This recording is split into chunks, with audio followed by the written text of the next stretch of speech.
Olá, mundo! Sejam bem-vindos a mais um episódio aqui do podcast. Estamos no episódio número 32, um número redondo. Olha só que bacana. Esse episódio tem o patrocínio de Firmoo e, como sempre, estou aqui, Guilherme Rambo, com meu amigo Fernando Boom. Tudo beleza? Tudo certo. Como é que estão as coisas por aí? Tudo de boa. Eu quero que você comece explicando por que 32 é um número redondo. Começar a falar de binário e... Eu quero ver você escovar bit aqui. Potência de 2. Resolve como resposta? Pode ser, né? Porque é potência de 2, binário, né? 0 e 1 são 2 dígitos, basicamente. E aí a gente também gosta de agrupar eles em grupinhos de 8, normalmente. O octal, né? O octal também funciona. Então você divide ali, fica bonitinho. Então por isso que é um número redondo. Isso. O que me pegou mais na faculdade foi sempre a parte do binário. Então é o que eu lembro. Potência de 2.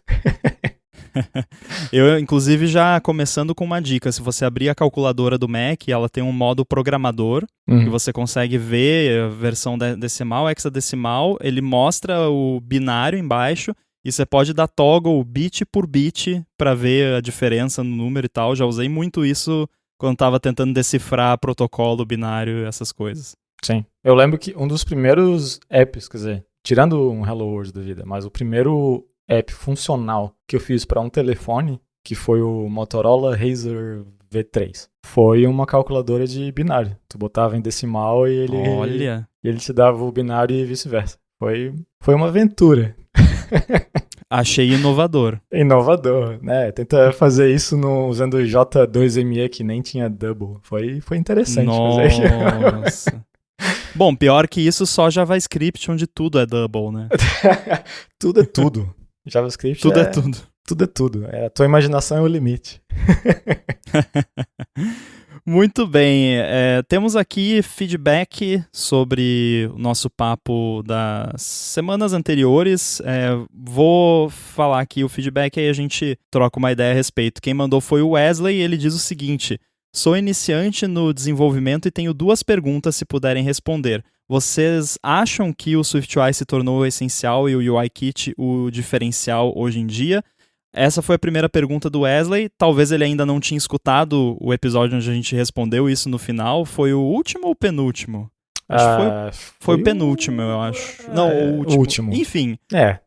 Foi um episódio recente, mas esse feedback veio antes. Então, Wesley, dá uma conferida lá, mas o resumo do resumo é que basicamente é isso que você disse mesmo. Em muitos casos ainda o UIKit acaba sendo um plus, mas você provavelmente no mercado vai acabar tendo que aprender em algum momento, pelo menos uma parte, mas escuta lá o episódio, vai ter o link aí nas notas do episódio para você conferir a resposta longa, que é claro que começa com depende. Depende. Aí a segunda pergunta, então, Wesley diz. A segunda pergunta é: me dê o caminho das pedras. Estou tentando aprender sozinho, desbravando mata, não domino inglês e onde procuro sobre informações de bastidores, quero ser dev indie, onde procurar informações sobre a parte business, modo de trabalho, suporte, etc. Sei que ficou um pouco ampla, mas não sei por onde começar. Obrigado desde já e o meu foco é iOS e WatchOS. Primeiramente, muito obrigado, Wesley. Esse foco de dev indie é bem complicado, justamente porque não é a sua pergunta, Wesley, que é ampla, é a área realmente que é muito ampla. Então, quando você pensa em fazer o seu produto lá e lançar e fazer tudo por conta própria ou com uma equipe muito minúscula, você vai ter que vestir vários chapéus, né? Então, é isso que você falou de business, de marketing, até às vezes de jurídico, né, de suporte. O bom é que no começo você não vai ter uma base de usuários muito grande, o que por um lado é chato, né, porque seria mó legal você lançar o primeiro app e já ter 1 zilhão de usuários. Por outro lado, é legal que você começa devagar, né, começa ali aos poucos. O seu trabalho de suporte, por exemplo, no começo de um app novo, indie e tal, que tem poucos usuários, vai ser bem pequeno, né? Pois é, só dando uma cortada aqui, tu falou que podia ser bem legal ter 1 zilhão de usuários, eu ia me porrar todo de medo, né? Eu não sei se ia ser muito legal, não. Então, já aconteceu isso algumas vezes, né? Teve o cara famoso lá do Flappy Bird, que o cara... Aconteceu exatamente isso que você falou com ele, e ele tirou o app do ar e se escondeu, correu para as colinas, né? E teve o caso do David Smith, né, com o Widget Smith, que no caso ele não correu para as colinas, mas ele se assustou, né, porque não estava esperando aquilo, e aí o app dele meio que viralizou. Só que assim, ao menos no caso do David Smith, o app dele viralizou depois dele já ter anos e anos de experiência lançando muitos e muitos apps. E teve até uma talk na SwiftTO que foi sobre isso, que foi... Eu esqueci o nome dele, mas eu vou deixar um link aí nas notas do episódio, que ele falou sobre há, sei lá, 20 anos tentando uma carreira de dev indie e até agora não rolou pra ele. Tipo, ele faz freela, né, consulting pra pagar as contas e tal, já lançou vários apps aqui e ali, mas até agora nenhum deles virou o pagador das contas, basicamente, né? Não virou ali um negócio, e ele, né, foi uma talk bem inspiracional e foi inclusive muito bacana ver, né, o quão ele continua disposto a tentar, e também como isso é um exemplo de que não é assim, né? Porque é sempre aquela coisa, a famosa vida de Instagram, né? Que você olha lá uma pessoa que tem, no caso aqui, né? Que tem um app que se sustenta com o app e tal, pô, que legal, meu sonho e tal. E aí você tem a impressão que foi do nada, né? Tipo, do nada aquela pessoa lançou um produto de sucesso e ficou milionário e, que legal. Mas nunca é do nada. Não. Tipo, o do nada é a história que você vê porque você não vive a vida daquela pessoa. Então você não sabe pelo que aquela pessoa passou até chegar nesse, entre aspas, do nada, né? Então, no caso do David Smith, né, sei lá, acho que ele tava há mais de uma década já lançando muitos apps, ele lançou muitos e muitos apps, até que ele chegou num grande sucesso, que foi o Widget Smith. E no meu caso também, nossa, eu lancei um monte de porcaria e que não deu certo, algumas que quase deram e no fim não deram, até chegar em alguma coisa que funcionou. E ainda acontece às vezes, por isso que eu não gosto dessa coisa de você é um rockstar, você... Cara, não. Tipo, não. É só, tipo, a pessoa que tentou e errou, até que chegou uma hora que deu certo. Quase toda a história de sucesso é assim. A história de sucesso de, tipo... Putz, do nada aprendi a programar com o ChatGPT aqui, criei um app e fiquei milionário de um dia pro outro. Isso é tipo 1 em 1 quintilhão que acontece isso. Isso se for verdade, né? Então é bem fácil inventar uma história dessa pra ganhar mídia e tudo mais. Comecei na garagem de casa, aquela coisa. O que eu posso dizer assim, em relação às perguntas, ao feedback que a gente recebeu, o que me chamou mais atenção ali é a questão do domínio de inglês. Eu acho que isso é uma das coisas mais importantes da nossa área, dos temas que foi posto ali no e-mail que a gente recebeu, que abre muita porta. Porque, por exemplo, até tem uma coisa bacana que eu até dei uma procurada aqui agora. Não tem um específico para iOS, mas se tu procurar essas keywords, tu acha que é um iOS Developer Roadmap, né? Que tem tem isso para várias áreas. Eu vi para Stack Developer, para Android Developer, sei lá o que, só que para iOS em específico não tem, porque é no roadmap.sh o site. É bem bacana. Parece meio overwhelming, assim, porque tu vai ver um gráfico cheio de coisas, só que o segredo é sempre ir por partes. Não tem um específico ali nesse site para iOS, pelo que eu tô vendo, mas se procurar ali no Pato, acha. Só que o problema é que os que eu achei aqui durante esse tempinho, todos são em inglês. Então, por exemplo, é uma situação onde tem esse conteúdo grande e bom que fica difícil de tirar vantagem dele se não tem o domínio do inglês. Então, obviamente é uma recomendação, né? Não estou falando que é o certo ou não, é o que eu faria, e foi uma das coisas que eu fiz, focar na parte de inglês, porque o material, que inclusive tá aqui, que é é difícil de achar, que tá difícil de achar informação dos bastidores e tudo mais. Quando tu abre as portas ali para pegar o inglês, que é, querendo ou não, né, a língua franca da nossa área, vai achar muito conteúdo. Vai achar conteúdo bacana em Twitter, X, sei lá o que, em Mastodon, em blogs, em readmes de vários GitHubs aleatórios. E então é o que eu diria para ter como foco, porque várias coisas foram listadas ali, né? Inglês, informação dos bastidores, onde procurar informação para business, modo de trabalho, suporte, tal. Então, se for tudo de uma vez, eu acho que fica muito overwhelming, né? Vai tentar resolver tudo de uma vez e, de repente, não vai conseguir se dedicar para a parte de business, para a parte de modo de trabalho, para suporte, sei lá o quê, porque ainda tem outras coisas acontecendo ao mesmo tempo. Então, fica tudo sem ter a atenção que precisa, no meu ponto de vista. Eu acho que o que é importante ressaltar é que é um caminho longo. Né? Eu acho que certeza, eu levantei isso.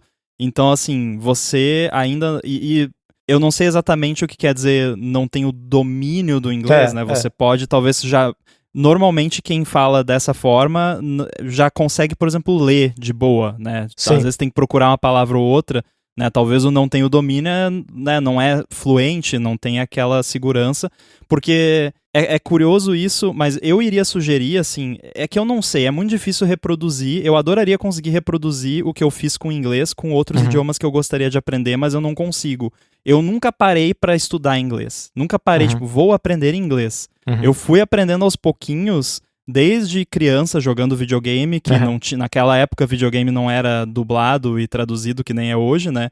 Então, pega o dicionário, procura a palavra e tal. Aí o pouquinho que você aprende no ensino médio, no Brasil, hoje em dia, eu acho que ainda tem. E aí, quando eu comecei a mexer com programação, eu me deparava com conteúdos em inglês, eu me virava lá, procurava no dicionário, ia lendo aos poucos. E aí, quando eu me senti mais confortável já consigo ler de boa, comecei a participar de fóruns em inglês e escrever mensagem, tudo errado, né? Assim, não sabia ainda. E o lance é você não ter medo de errar. Tipo, você vai falar que não é uma criança, né? A criança, quando tá aprendendo a falar, fala tudo errado. Você vai escrever tudo errado e quando começar a falar, vai falar tudo errado.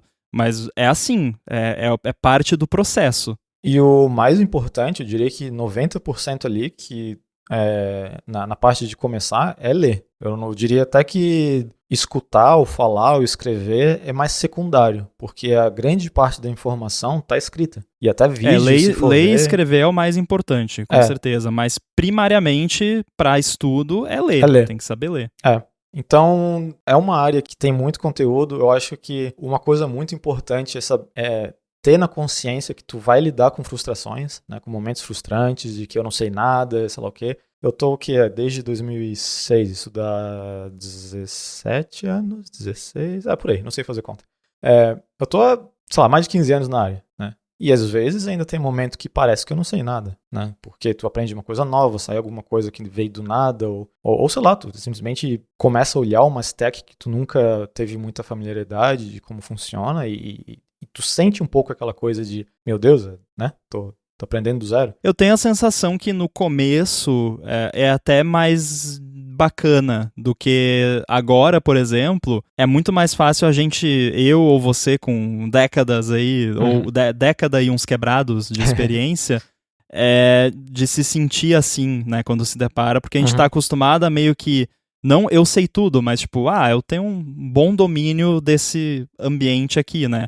Quando você tá começando, você não sabe nada, mas qualquer coisinha que você aprenda e acerte, por mínima que seja, dá uma satisfação, né? Tipo, putz, consegui botar um texto no botão ali. Agora eu consegui fazer ficar vermelho. Tudo é legal, né? Sim. A questão é mais de como lidar com a frustração em si, porque querendo ou não, tu tem esse momento, né, de hype, de as coisas, eu tô fazendo um pouquinho aqui, eu tô vendo na tela as coisas funcionando e tal, e de repente aparece um roadblock, né? Vai ter um problema ali. Como é que eu resolvo ele?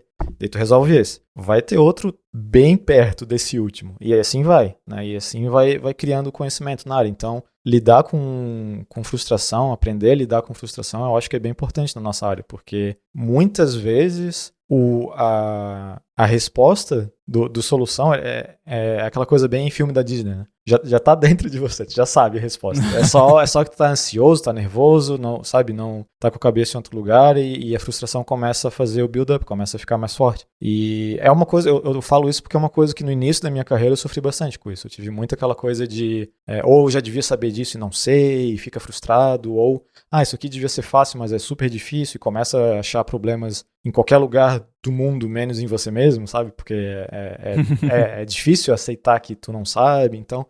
Todo mundo já teve aquele colega de trabalho que acha que tudo é bug no compilador, né? Ou na ideia. Sim, nada que funciona, esse sistema é uma porcaria, sei lá o que e tal, então...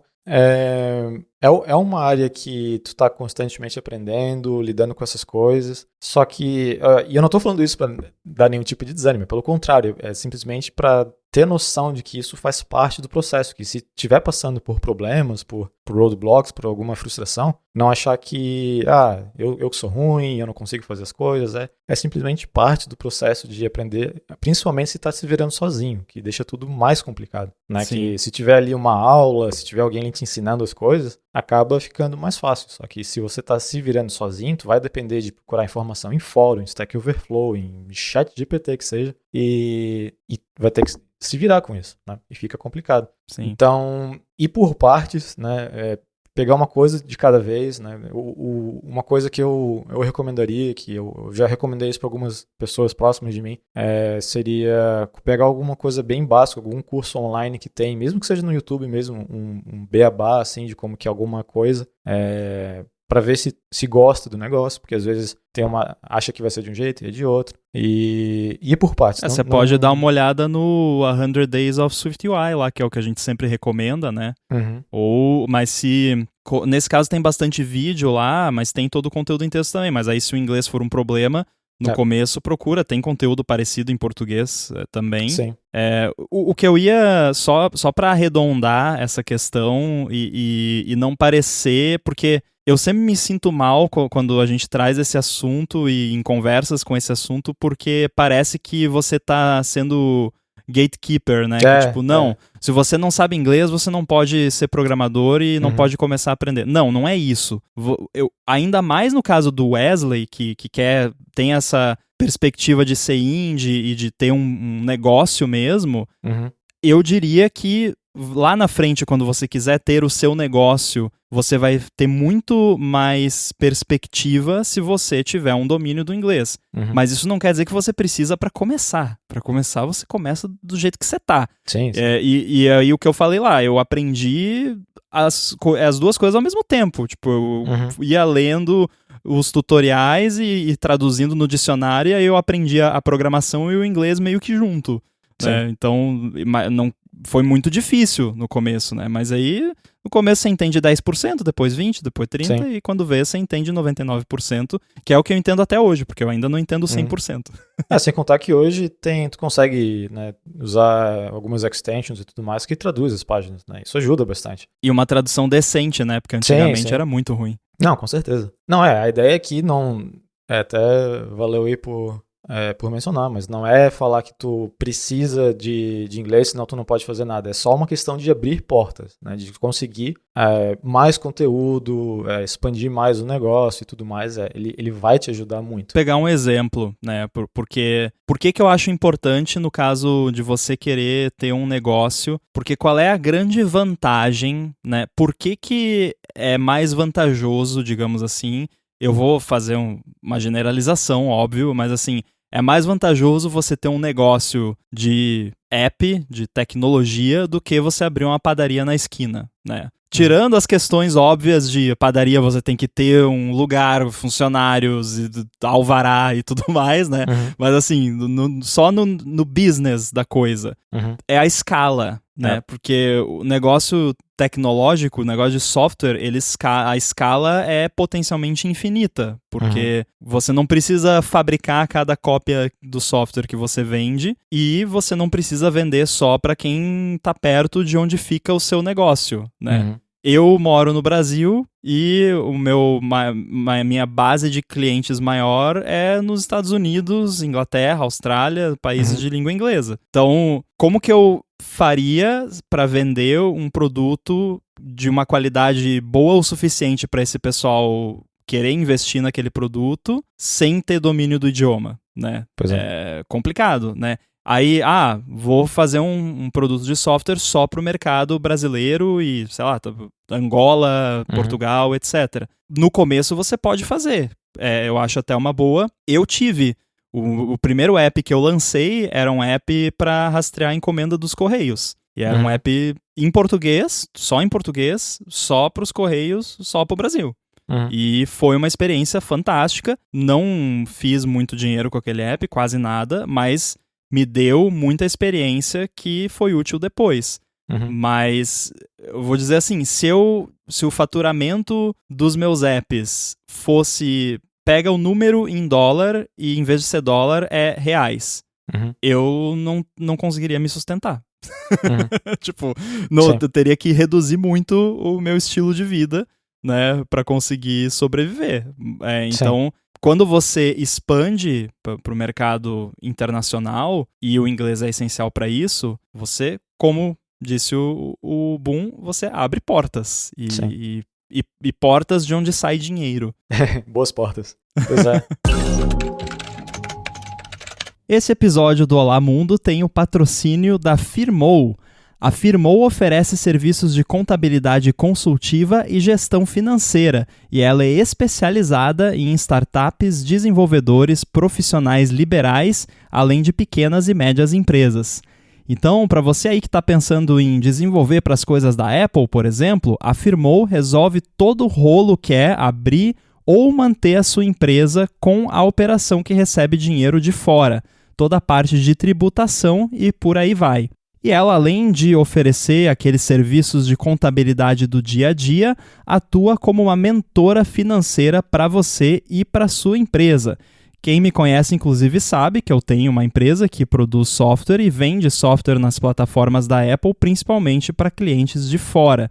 Então, todo o recebimento aí vem em dólar e a Firmoo é que faz toda a operação para mim de garantir que está tudo sendo feito de forma legal, que todos os tributos estão calculados corretamente e eu consigo receber o dinheiro de fora sem ter nenhum tipo de problema. E eu tenho também sempre disponível o pessoal da Firmoo para tirar qualquer dúvida, então sempre que surge aí qualquer dúvida, posso fazer isso? É melhor fazer assim? É melhor fazer assado? Qual banco que é melhor? Eu sempre entro em contato com eles lá e peço alguma ajuda. A Firmoo conhece as melhores estratégias para você abrir e manter a sua empresa, sempre de olho na economia de custos, nos tributos certos para cada categoria e etc. Especialmente nas áreas envolvendo TI, ela sabe fazer a legalização do jeito certinho para você ganhar tempo, deixar isso 100% na mão deles e se focar mesmo no dia a dia da sua empresa.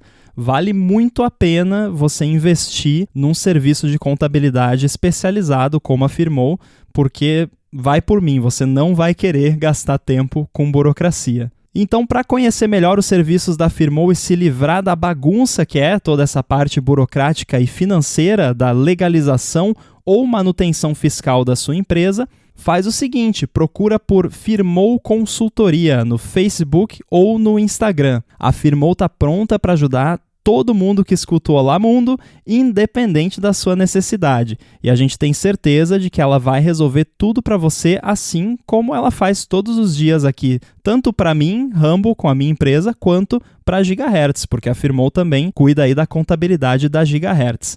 Então, mais uma vez, Firmoo Consultoria no Facebook ou no Instagram. Muito obrigado à Firmoo pelo patrocínio do Olá Mundo e literalmente aí todo o apoio que eles dão à Gigahertz.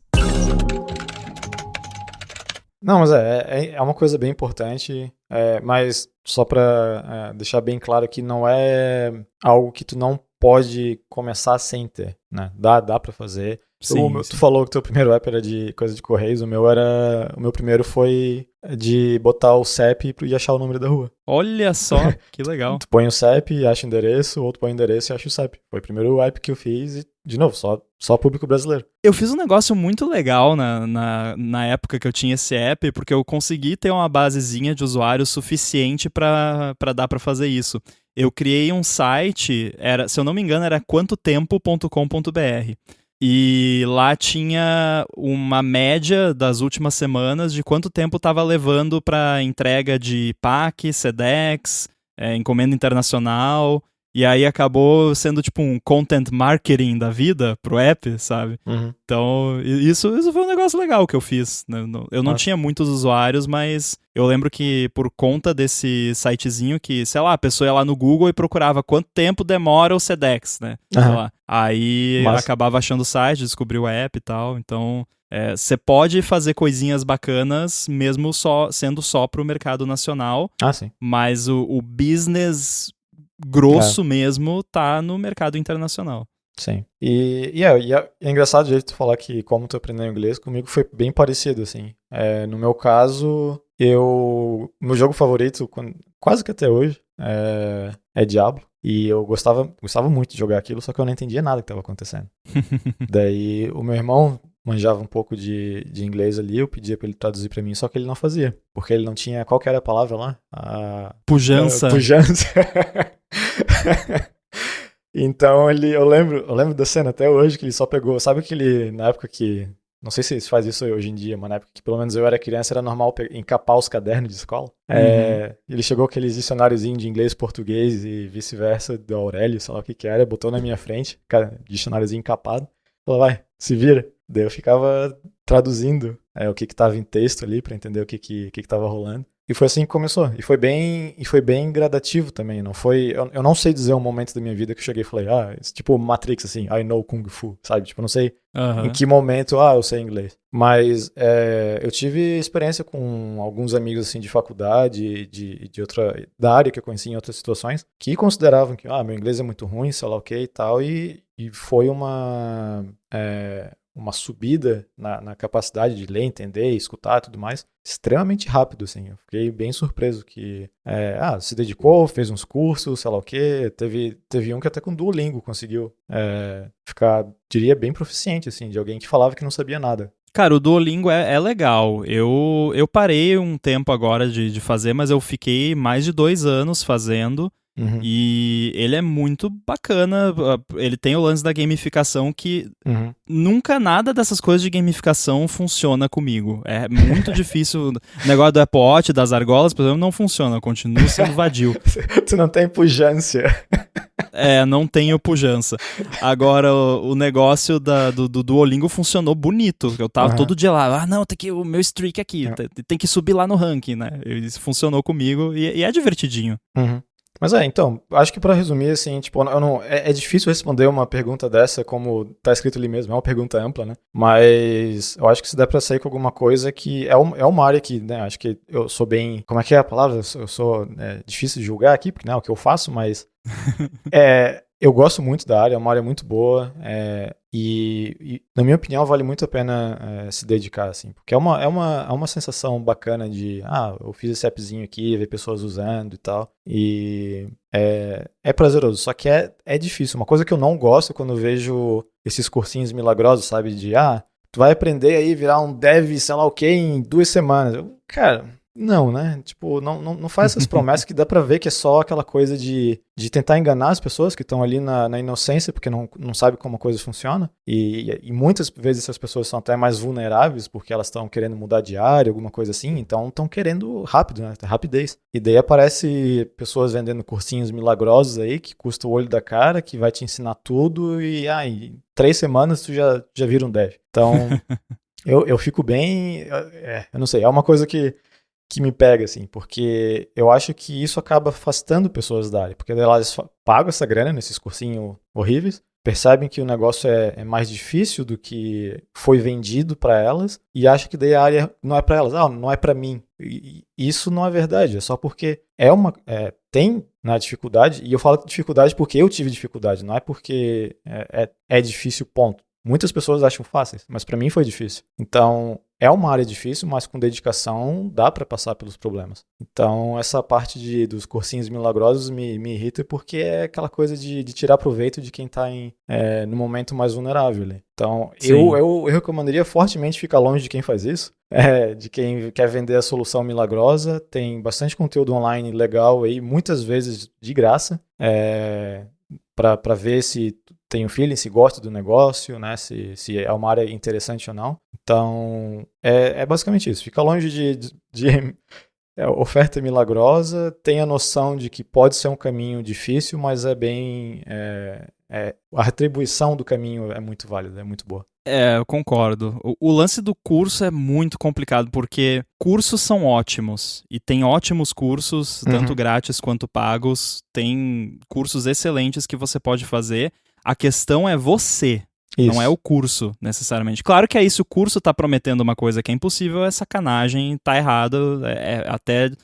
ousaria dizer que é fraude, né? Sim, mas tem muito também o lance de você. Todo mundo conhece alguém que já fez 50 cursos, mas não sabe nada do conteúdo do curso, fez provinha no final, passou, ganhou certificado, mas a pessoa só fez pra fazer, né? Não, eu diria assim, não vire um assistidor de Netflix de curso. Que você vai lá, senta no sofá e fica assistindo o curso e fazendo curso. Faz né?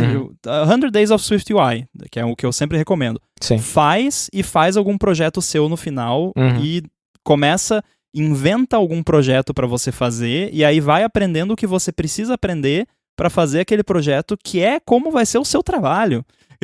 Assim... Quantas vezes a gente vai começar alguma feature nova num projeto e tal, e o primeiro passo é aprender como você faz aquilo. Sim. Você tem que pegar uma informação de não sei aonde, transformar num não sei o que para mandar para não sei aonde. Tá, como eu faço isso? Não sei, vou aprender. Então, o seu trabalho vai ser isso. Então, a partir do momento que você tem uma base, você fez um curso introdutório de, sei lá, apps para iOS com SwiftUI.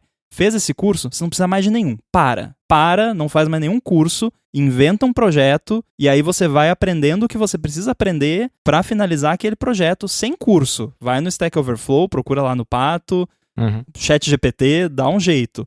Porque isso também é uma skill que você vai precisar na sua carreira. Você não vai, para tudo que você quer fazer e vai precisar fazer no seu trabalho, não vai ter um curso ou um tutorial para tudo. Vai ter coisa que você vai ter que se virar. Então você tem que aprender a aprender, basicamente. Sim, não, com certeza. Isso que tu falou de pessoas viciadas em curso, eu já vi isso acontecendo, assim.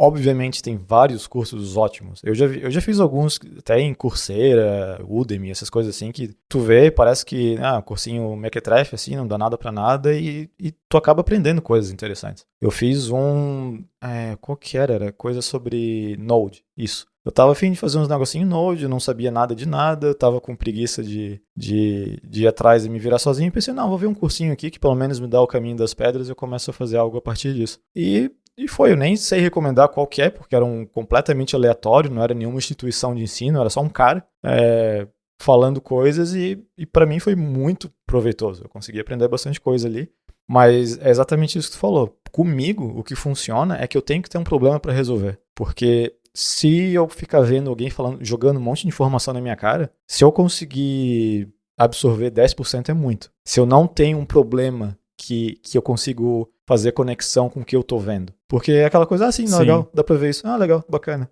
Tá, ok. Sabe? É tipo, por exemplo, quando saiu o Combine, eu vi tudo que tinha pra ver de Combine. Eu li o livro de Combine, aquele do... esqueci o nome dele agora. Enfim, a gente pode botar nos links ali depois. Um livro muito bom de Combine. Daniel Steinberg? Isso. Muito bom o livro. Vi os vídeos da Apple, vi essas coisas todas. Pensei, sei tudo. Daí o que aconteceu? Eu não usei Combine, porque não tinha necessidade de usar Combine naqueles momentos onde eu estava, né? Os projetos que eu estava trabalhando e tudo mais. E daí quando eu fui precisar usar, eu sabia a base, sabe? Eu sabia mais ou menos como funcionava. Ou seja, quando eu comecei a ter os problemas, que daí eu fui trabalhando com a base que eu tinha, daí eu ia parando, não, peraí, isso aqui eu vi em algum lugar. Daí eu lembrava mais ou menos do livro, de onde é que era, ia atrás e ia. Daí eu conseguia absorver. Porque só informação jogada sem objetivo, comigo, né, tudo que eu tô falando aqui é de experiências que eu tive e tal, não funciona muito bem. Eu tenho que ter um objetivo ali. Então, isso que tu falou de ter um projetinho, por mais besta que seja, não interessa qual que é bem legal, porque tu começa a ver os problemas, tu começa a fazer, sei lá, digamos, o projeto ali de rastrear correio, né? Como é que eu vou como é que eu vou fazer um request para um servidor? Eu não sei, como é que isso funciona? Pronto, já começou o teu primeiro problema. Inclusive, só para deixar claro e para ninguém arriscar, não pega isso como seu projeto para começar, tá? Porque hoje em dia o Correio colocou CAPTCHA lá, porque você tinha que fazer scraping, não tinha API para isso. Sim. E aí tem CAPTCHA agora, então pega outra ideia, tá? Esquece essa ideia do negócio do Correio, que isso aí já não funciona mais. Cliente de Twitter também, ou cliente de X, esquece, né? Sim. Então, procura to-do list, uma listinha de tarefas, calculadora, talvez até algum app lá com efeitinho em foto e tal, se você for um pouco mais ousado. O Hacker News ainda tem o JSON file lá com feed? Se tiver, dá pra fazer um negócio deve desse. ter. Então. Deve ter. Ou uma calculadora que transforma número decimal em binário. Mas daí tu começa a ter uma noção dos problemas que tu vai ter. Por exemplo, tu vai fazer uma calculadora. E tu vai ver, tô botando um monte de botão aqui. Primeiro, como é que eu ponho o botão? Eu tô repetindo bastante o fato de botar um botão aqui, outro botão ali, outro botão ali. Será que tem algum jeito de eu otimizar essa estrutura, dos botões serem criados automaticamente a partir de um dataset, blá, blá, blá, blá. Tu começa a perceber problemas que tu não achava que ia ter. E daí quando tu vê os cursos, quando tu vê, né, o 100 Days of Swift, ou qualquer tutorial, seja lá o que for, tu vai pegar informações disso e pensar, não, peraí, isso aqui é importante, isso aqui vai me ajudar. E tu vai absorver muito mais. Né? Eu acho, porque é o que acontece comigo. Então, eu acho que é um approach legal, é bem mais fácil de absorver a informação, e uma coisa que também comigo funciona muito bem é tentar ensinar alguém o que tu aprendeu. Né? Sim. Isso é fantástico, assim, porque às vezes tu acha que sabe, e eu tenho certeza que muitas coisas hoje, né, do que eu uso para trabalhar, que se alguém me pedir para eu explicar, eu vou dar umas pausas grandes, assim, de não, peraí, sabe? Porque é quase que mecânico o jeito que tu faz os negócios. Passei por isso recentemente, porque eu gravei uma série lá pro NS Screencast com o Ben Sherman lá, que a gente fez um app de Mastodon para Mac com o SwiftUI. Legal. E aí teve vários truquezinhos de AppKit que a gente usou com integração e tal, que era justamente o propósito do curso. Ó, o curso aí, ó. Não é bem um curso, né? É uma série, porque é como se fosse um videocast, né? O NS Screencast aí toda semana, e aí nesse caso a gente, acho que tem quase 20 episódios lá da gente fazendo, e aconteceu muito isso, tipo, a gente tava gravando ali, a gente fazia alguma paradinha que eu faço direto nos meus projetos para Mac com o SwiftUI, de integrar com o AppKit e tal, e na hora de eu explicar, cara, daí tinha que... Né? Porque na sua cabeça você às vezes aceita lacunas de tipo, eu não tenho certeza de como isso funciona, mas tá funcionando, então deixa assim. Agora, quando você vai explicar, aí não pode ter lacuna, né? E o Ben é muito safado, porque eu explicava a parada e aí ele achava os buracos na explicação. Não, mas e isso aqui, né? E aí, pois é, né? Corta, deixa eu pensar um pouco. Né, mas é muito real isso. E eu imagino que isso é um trait bem normal de pessoas, que quando elas ensinam, elas aprendem mais. Principalmente, não principalmente, mas tipo, dá pra ver isso muito na nossa área. Se tu vê a quantidade de blogs que pessoas fazem, eu sou uma das pessoas que gosta da ideia de ter blog, não para as pessoas aprenderem com o que eu estou escrevendo, mas é para mim. Eu escrevo coisas que eu acho interessantes ali e eu aprendo muito quando eu faço isso. Inclusive, eu tenho algumas coisas que eu ia publicar no meu blog, que está abandonado aí há 2, 3 anos, que eu nunca publiquei só porque eu estava escrevendo para mim mesmo. E no final das contas, eu achei que estava bom o suficiente para mim, só que não estava numa qualidade que, sei lá, a gramática, ou seja lá o que fosse, estava boa o suficiente que eu queria botar em público. Então, eu tenho uns artigos aí que nunca viu a luz do dia e provavelmente nunca vai ver se eu não fizer uma revisão. Eu tenho artigo do meu blog que eu referencio volta e meia. Tô precisando fazer esse negócio aqui. Pois é. Putz, como é que era mesmo? Eu vou lá no meu blog lá, tem aquele meu artigo gigante de CloudKit, tem 2, na real, de CloudKit. Tem um de negócio de keychain lá também, que volta e meia eu dou uma olhadinha, porque justamente são nessa pegada de, tipo, tá aqui tudo que eu sei até agora sobre isso, e aí, pra não precisar deixar na memória RAM, né, você coloca lá, escreve no SSD, e aí depois você vai lá e baixa pra RAM de novo. Pois é. Não, e acho que isso vale como experiência. Por exemplo, eu tô aqui aprendendo e tal, ouvi falar que explicar pra alguém é bom, mas eu não tenho ninguém que se interessa. Ninguém quer saber as coisas que eu quero. escreve, sabe? Se quiser publicar ou não, é outros 500, mas mesmo que escreve ali num Sublime da vida ali, só, como se fosse um blog, né? Tipo, isso aqui, vou falar agora de, sei lá, como fazer um grid de botões numa calculadora. O problema era esse, isso aqui foi a solução, pá. Isso ajuda muito a fortalecer o conhecimento na cabeça, assim. Então, eu fazia isso, eu escrevia muito mais quando eu estava aprendendo, questão de iOS, eu tinha um monte de posts. Inclusive, por muito tempo, se tu procurasse o iScroll View no Google, isso posso falar Google, porque, né, nem usava Path naquela época. Se tu procurasse o iScroll View, o segundo resultado era meu e o primeiro era documentação. E era simplesmente explicando como funcionava uma scroll view, como tu lidava com os contents em set, offset, fazia os bounce, sei lá o quê. E não era nada demais, assim, não era nada super deep ou técnico, sabe? Era quase que um tutorial de como usar a scroll view. E a quantidade de hits que eu tinha naquilo era gigante. Eu não fiz 1 centavo com aquilo, porque eu não tinha ads, mas foi bem legal. E eu aprendi com aquilo. Eu aprendi bastante escrevendo aquele post. E é literalmente essa coisa de, não, eu acho que eu sei tudo que tem pra saber do scroll view.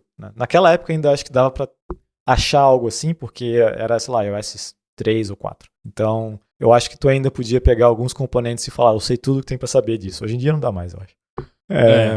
Eu falava, não, eu acho que eu sei tudo do scroll view. Tu ia lá, começava a escrever, não, pera, isso aqui tá certo mesmo? É assim mesmo que funciona? Não, mas o content offset, ele é dentro do conteúdo que ele vai sair do lugar ou é pra fora? Como é que é? Então tu começa a se duvidar mais e ir atrás das coisas, pegar as respostas e deixar bem solidificado. Então eu acho bem bacana, uma estratégia boa aí pra quem tá aprendendo fazer esse exercício, né? Pode não gostar, tem gente que não gosta de escrever ou nada assim, não tem nenhum problema com isso, é só uma ferramenta a mais aí no cinto de utensílios do Batman, de como dá pra aprender a programar.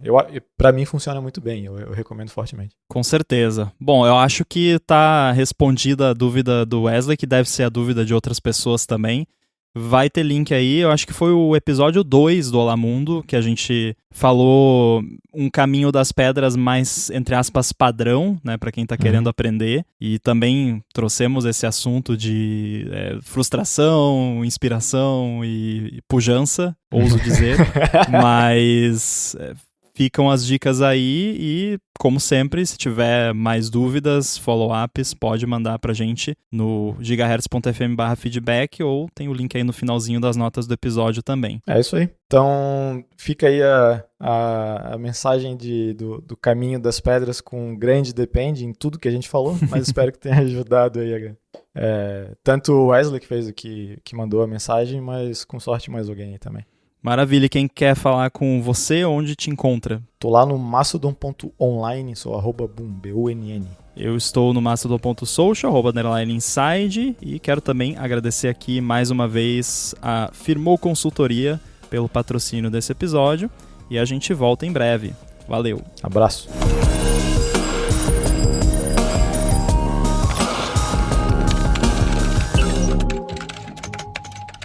Não, o que acontece direto é que... Porque eu fiz o update pro AirBuddy 2, do AirBuddy 1, você tendo uma licença do AirBuddy 1, você ou ganhava uma licença de graça, se você tivesse comprado no último ano, ou ganhava 50% de desconto se a licença fosse mais antiga.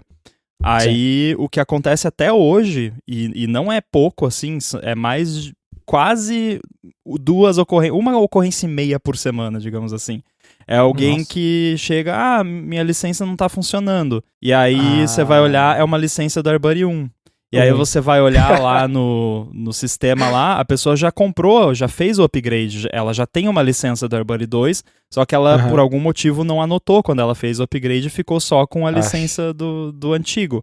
Então o que eu quero fazer no upgrade para a versão 3 é ter tipo, uma Omnibox lá de license key. Então se for do AirBuddy 1, do 2 ou do 3, ele faz o que tem que fazer. Se for do 1 e você já tem a licença do 2, ele recupera a licença do 2. Se a licença do 2 pode fazer upgrade pro 3 de graça, já faz o upgrade de graça e te dá a licença nova. Se tiver desconto, já gera o desconto. Se tiver algum problema, fala qual é o problema. Então eu quero fazer um negócio o mais automatizado possível para sobrar só realmente os edge cases no suporte, o que não é pouco porque tem edge case. Dá até uma saudadezinha da App Store, né? ter que lidar com essas coisas todas. Isso dá. Porém, assim eu ganho mais dinheiro, né? Então.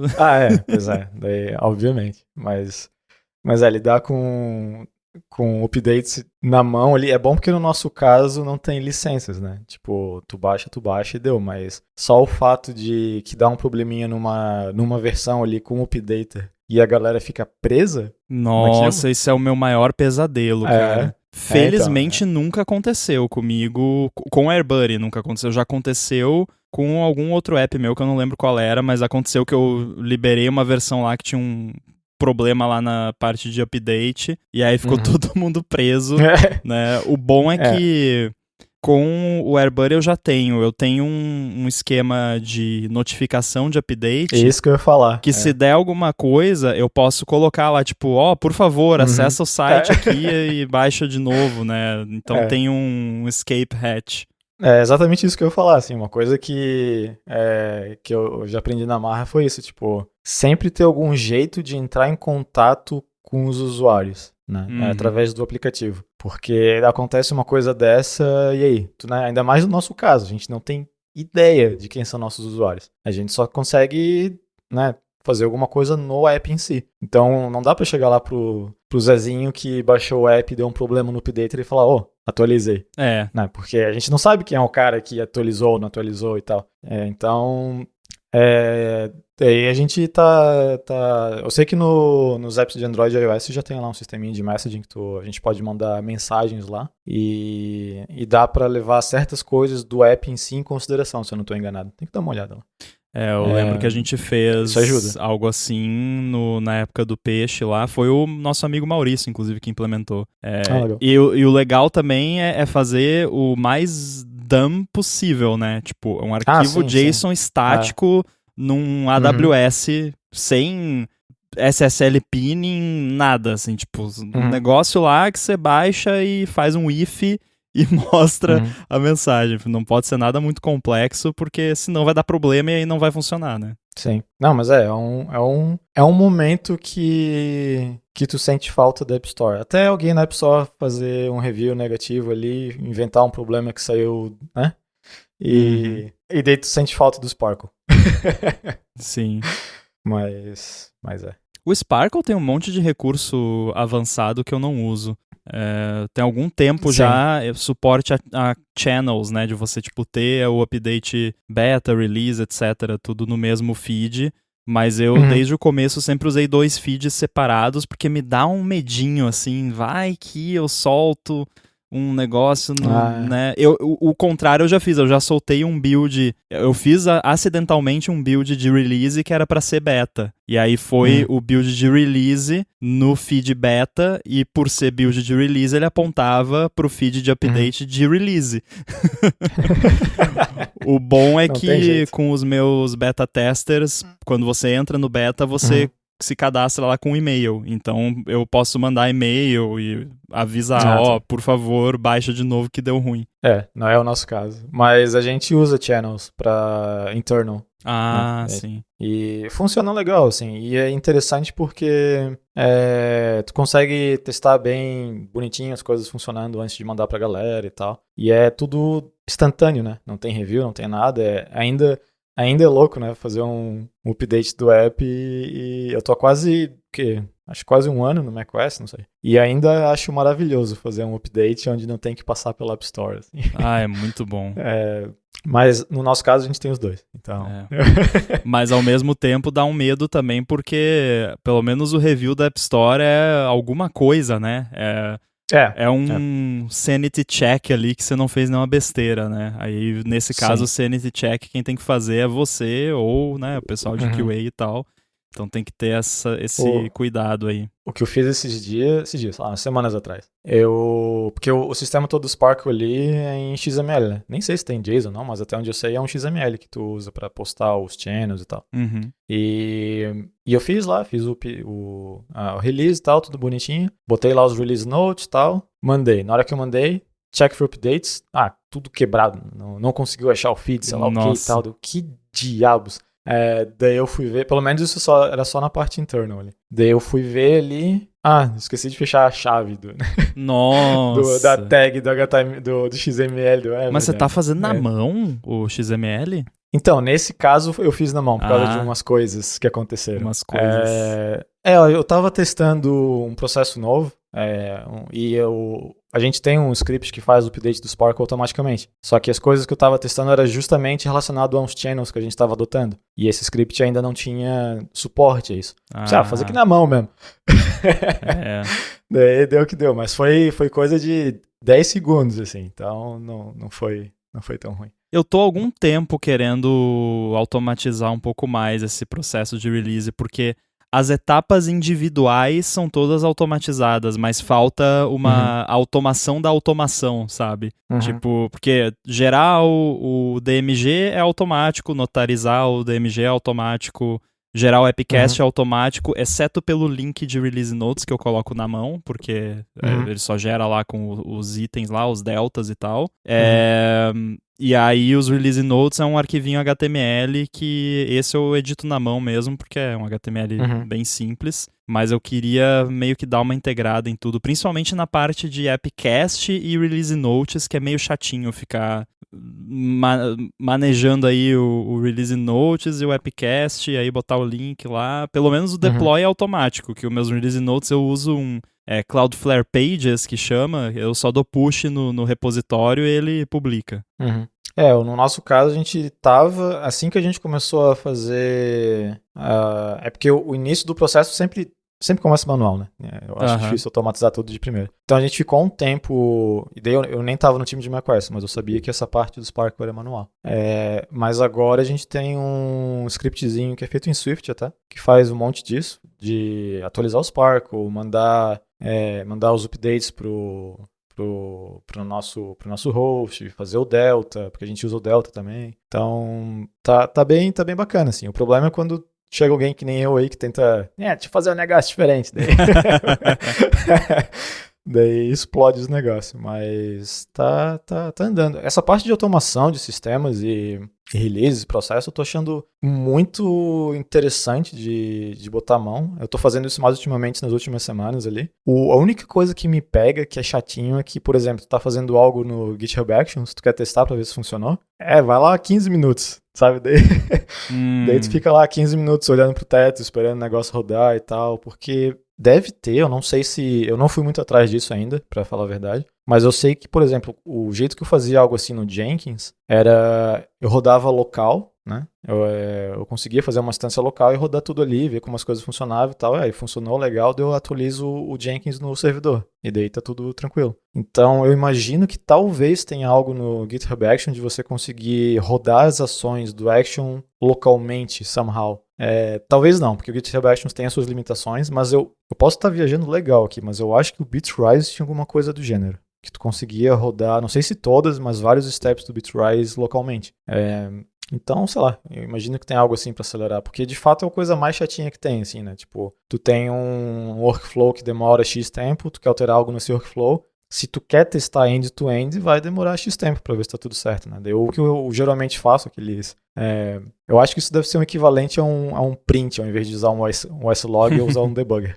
Mas o que eu tenho feito ultimamente é, se eu estou trabalhando num workflow que é mais demorado, simplesmente tiro todas as partes que demoram mais, foco na parte que eu estou alterando, e daí eu faço o teste end-to-end, se tudo der certo uma vez só, né? Para ver se está tudo legal. Porque daí o GitHub Action só vai rodar, de fato, a parte que eu estou alterando e não se preocupar com todos os outros steps. Mas não é muito prático. Eu só não tive... Qual é o contrário da preguiça? Não faço ideia. Como que é incentivo? Não, não preguiça de ir atrás. Procurei aqui antônimo de preguiça. Ânimo, disposição, vivacidade, vida, vitalidade, dinamismo, iniciativa, animação, energia, vigor, vontade e o melhor de todos, pujança. Eu não tive pujança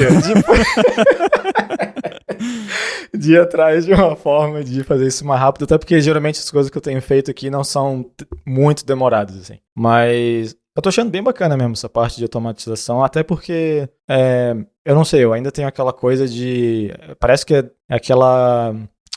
É aquele sentimento de quando tu tá começando na área de programação, tu faz algum programinha bem simples ali, tipo um print da vida e tu vê, caramba, o negócio tá funcionando sozinho, sabe? Sim. E daí tu vê isso num stack relativamente complicado, onde roda testes, checa for private APIs, faz um monte de coisa ali. Tem integração com o nosso sistema lá, que é o Asana e tal. Tu vê essas treta toda acontecendo só porque tu disse vai.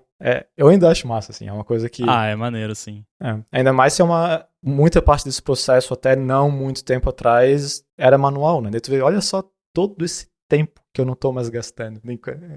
É bacana, eu gosto. É uma área que eu tô me empolgando de aprender e estudar um pouco mais, até porque na outra empresa que eu trabalhava eu não tive tempo. Não vou nem dizer oportunidade, alguma coisa assim, porque era tempo mesmo. Já trabalhava que nem um condenado lá, extra hours. Então não ia chegar e, deixa eu trabalhar de graça aí pra fazer um CI melhor. Daí a gente usava um Bitrise bem basicão ali, que já supria as necessidades.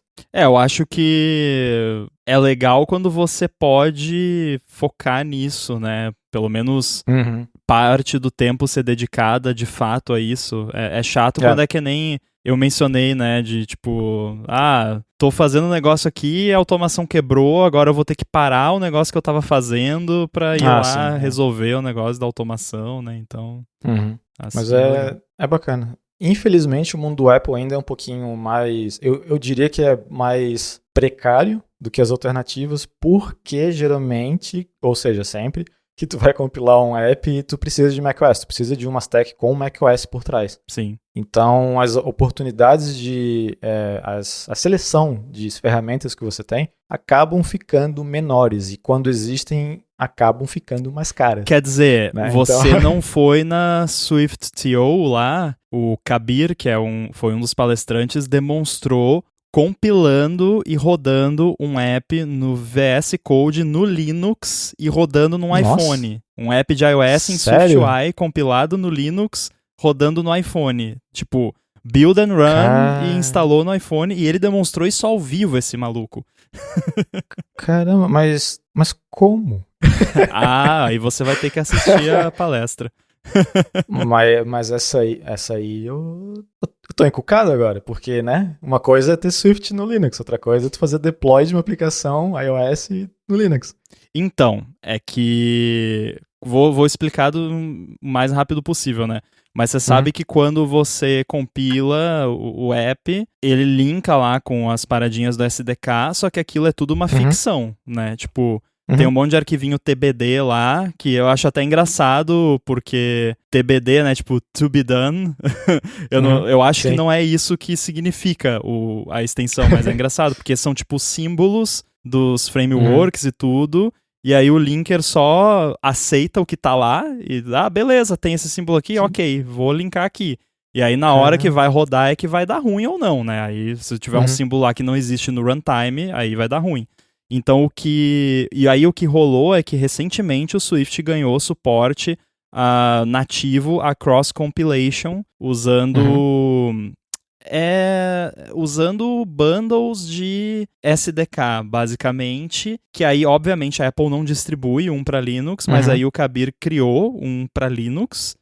E aí você consegue compilar ele, e aí o deploy ele fez usando aquele Li-by-Mobile Device, né, que faz a comunicação com o protocolo do iPhone. É bizarro, mas funciona.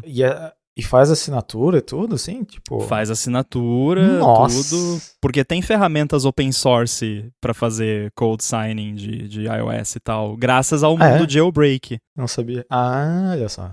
Faz sentido, faz todo sentido. Olha só, nunca botei um mais um junto. Pois é. Caramba, que massa. Eu tô pilhado pra ver esse negócio aí. Espero que saia logo. Porque... Ele tem, eu mando pra você.